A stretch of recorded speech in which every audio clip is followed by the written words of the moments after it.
राहुल गांधी और उनकी पार्टी संसद नहीं चलने देती है। हंगामे को उन्होंने अपनी पॉलिटिकल स्ट्रेटेजी बना लिया है। मानसून सेशन में काम नहीं हुआ, उसके लिए राहुल गांधी का एक्टिविज्म जिम्मेदार है। राहुल गांधी ने तो संसद संभाल पाते हैं, न ही अपने पार्टनर। अगर राजनीति में गठबंधन एक बिजनेस होता है तो राहुल गांधी इस बिजनेस के कॉनमैन है, और ये कहने के लिए मेरे पास पर्याप्त कारण है। बस आप मेरे साथ बने रहिए। देखिए, हर बिजनेस में साझेदार होते हैं, पार्टनर होते हैं, और वो बिजनेस तब आगे बढ़ता है जब सभी पार्टनर कोऑर्डिनेट करें, एक दूसरे को कॉम्प्लीमेंट करें। पर अगर किसी एक ने भी धोखा दिया तो चलिए इस थ्योरी को आप राजनीतिक गठबंधन पर ले आइए, जहां राजनीतिक बिजनेस यानी गठबंधन को कांग्रेस और राहुल गांधी ने एक अलग ही रूप दे दिया है। फायदा लो, संकट में साथ छोड़ दो और अगली बार किसी नए साझेदार की तलाश शुरू कर दो। ये कोई आरोप नहीं है, बल्कि पिछले 5 सालों का रिकॉर्ड है, और ये रिकॉर्ड डीएमके से लेकर झारखंड मुक्ति मोर्चा और राष्ट्रीय जनता दल तक फैला हुआ है। चलिए आपकी तसल्ली के लिए एक एक केस की बात करते हैं। शुरुआत तमिलनाडु से करते हैं। 2024 के लोकसभा चुनाव में डीएमके ने कांग्रेस को तमिलनाडु और पुडुचेरी में मिलाकर 10 सीटें दी।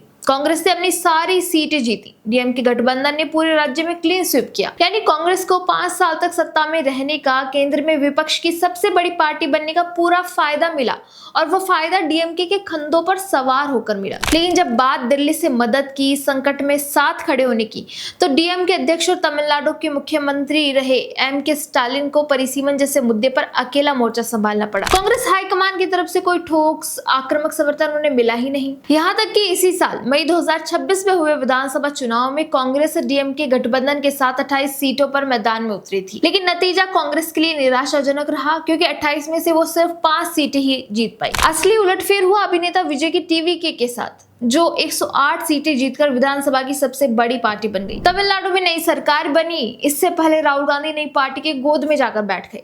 नतीजों की स्याही सूखी भी नहीं थी कि राहुल गांधी उनकी पार्टी के 20 साल के पार्टनर डीएमके को छोड़कर विजय की टीवीके के साथ सरकार बनाने की जोड़ तोड़ में जुट गई। डीएमके इस पर भड़क उठी और सार्वजनिक रूप से कांग्रेस पर हमला बोला, ये कहते हुए कि जिस हाथ ने कल तक साथ मिलाकर रखा था, आज उसी ने पीठ में छुरा घोंप दिया। सोचिए, जिस पार्टी के सहारे कांग्रेस ने 28 सीटें लड़ी थी, जिसके गठबंधन के झंडे तले हुए मैदान में उतरी, नतीजों के तुरंत बाद उसी को छोड़कर सत्ता की नई सीढ़ी तलाशने लगी। ये वही पैटर्न है जो कांग्रेस बार बार दोहराती आई है। साझेदार का इस्तेमाल करो और मौका मिलता ही रास्ता बदल लो। अब चलते हैं झारखंड की ओर। हेमंत सोरेन और झारखंड मुक्ति मोर्चा के साथ कांग्रेस का गठबंधन बहुत पुराना है, भरोसे पर टिका हुआ है। लेकिन कांग्रेस कोटे से मंत्री बने इरफान अंसारी ने बार बार ऐसे बयान दिए जिन्होंने इस भरोसे को हिलाया है। कभी संथाल परगना को अलग राज्य बनाने की मांग उठाई, जिस पर खुद झामुमो को सार्वजनिक रूप से नाराजगी जतानी पड़ी। कभी ये कह दिया कि मुख्यमंत्री की कुर्सी पर सिर्फ सोरेन परिवार का हक है, जिस पर कांग्रेस की राज्य इकाई को खुद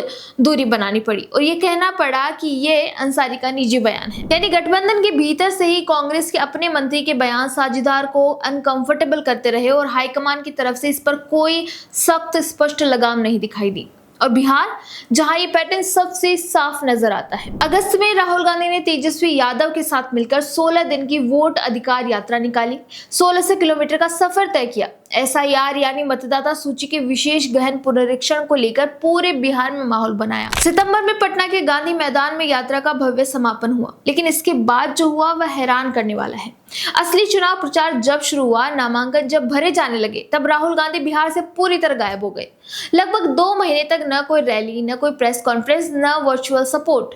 जिस यात्रा का एजेंडा राहुल गांधी ने खुद तेजस्वी के साथ मिलकर तैयार किया था, उसकी असली लड़ाई में वे मैदान से नदारद रहे। कांग्रेस के अपने बिहार कार्यकर्ता तक बेचैन हो गए। ये सवाल उठने लगे कि आखिर यात्रा निकली तो चुनाव लड़ने के लिए ही थी, तो चुनाव के वक्त नेता कहां चला गया। नतीजा सबके सामने है। महागठबंधन को बिहार में करारी हार मिली, और इस हार का एक बड़ा हिस्सा उस राजनीतिक शून्य का था जो राहुल गांधी की अनुपस्थिति ने पैदा किया। 3 अलग अलग राज्य, 3 अलग अलग साझेदार, लेकिन कहानी एक जैसी। फायदे के वक्त गठबंधन में शामिल हो जाएं, क्रेडिट खसोट ले, और जब मोर्चा संभालने की जिम्मेदारी उठाने की बारी आए तो पीछे हट जाए। ये पैटर्न अब दक्षिण भारत की बाकी पार्टियों के लिए भी एक चेतावनी है।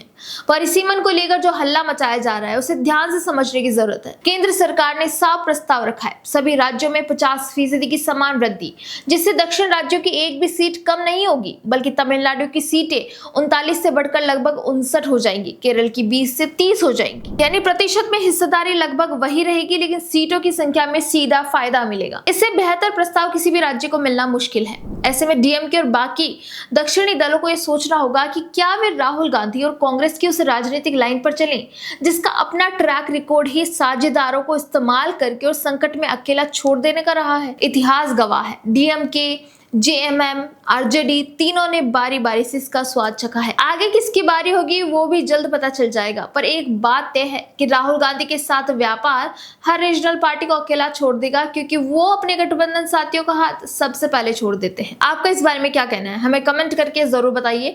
वीडियो पसंद आए तो लाइक शेयर सब्सक्राइब करना ना भूलें।